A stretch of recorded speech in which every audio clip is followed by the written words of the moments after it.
natin ang proyekto ng gobyerno. Alamin natin ang 5 clusters ng Philippine Development Plan. Hatid ng ating napakakulit na dynamic duo na si Pilo at si Anga sa PILODP.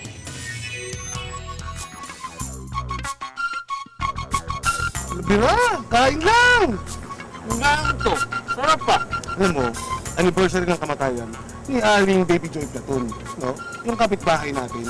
Huwag ka nang maraming tanong dyan, no? Basta kumain ka lang. Kasi mamaya-maya, yung dalawa sa gagawin natin. Bakit may bisita ka pa ng darating, ba't tayo mapapagala? Dumi-dumi lang iisip mo. Patay tayo dyan. Kasi nakiusap si Kapitana. Kaya si Kapitana, alisin lang natin yung mga malalaking troso na nakabalado dun sa kalye.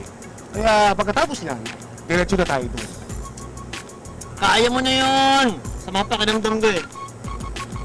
Sa takaw mo yan, masama pa pakiramdam mo. Anak.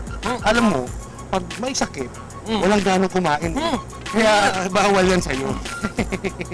Masama yan sa kalusugan mo. Diyos mio naman, no? Joke lang, ako naman eh. Hindi ka na mabiro. Sige, tutulungan kita. Dapat lang. Hindi ko kaya mag-isa yun eh. Ang bigat-bigat kaya nun. Hindi ko kaya angatin yung 200 kilo ng troso. Yun lang! Alam mo, dati akong bodybuilder. Bodybuilder? Kaya ko lahat yan. Sabihin mo lang sa akin. Kaya bangan mo. Sige nga, bigyan mo ng magandang buhay yung mahihirap. Aba. Labis-labis naman ata yan. Alam mo, hindi ko na trabaho yan dahil trabaho yan ng Philippine Development Plan. Ang PDP ay ang plano ng administrasyon ni Pinoy, naglalaman ng mga programa at polisiya para maramdaman nating lahat ang pag-asenso, inclusive growth o ang pag-unlad. Tama na si Kuya. Diba? Diba, may 5 cluster ang PDP. Isa dito ang pag-aalingang pantao. At ito ang bahala sa pagbibigay ng magandang buhay sa may hirap. Wala nang iba. Nagkatama ka ba? Pero mali ka pa rin eh. Hindi lang ang cluster ng kagalingang pantao ang responsibilidad sa pagbibigay ng magandang buhay sa lahat, lalong-lalo na sa mahihirap. Kaya tungkulin din ito ng lahat ng cluster. Ang Philippine Development Plan ay nahahati sa 5 clusters. 1. Kagalingang pantao. 2. Pag-asenso ng ekonomiya. 3. Paghahanda sa nagbabagong klima. 4. Kapayapaan at pananaig ng batas. At 5. Tuwid na pamumuno. Iba-iba man ang pangalan ng 5 cluster na yan, iisa lang ang kanilang tungkulin ang bigyan tayo ng maganda at maayos na buhay. Konektado sa isa't isa ang 5 yan. Diba isa sa tungkulin ng kagalingang pantao ay bigyan tulong ng pinansyal ang pinakamahihirap na pamilya para matugunan ang kanilang pangangailangan. At ganun din ang pagtutok sa kanilang kalusugan at edukasyon. Tama. Gaya ng ginagawa with Pamilyang Pilipino Program of for Peace.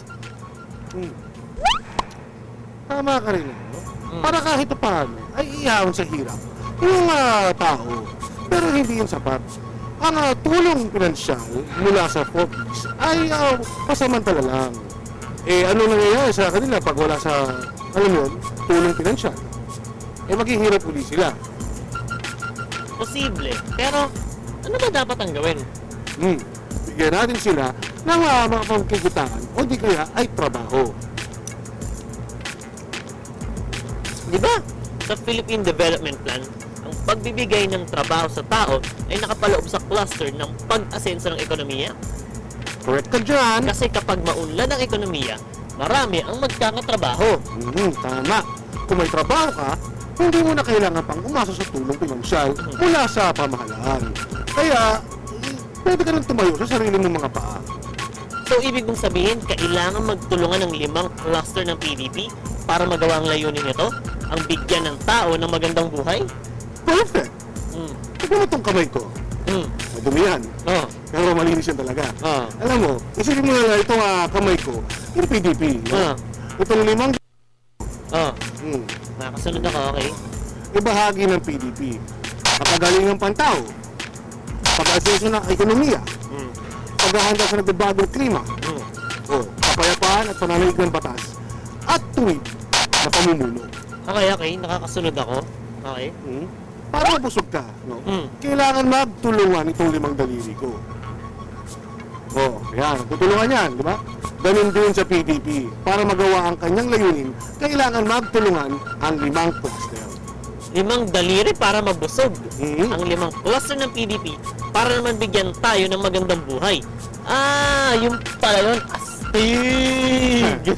Imagine mo, Imagine. wala tong hinlalaki ko. Paano ka makakain? Madumi.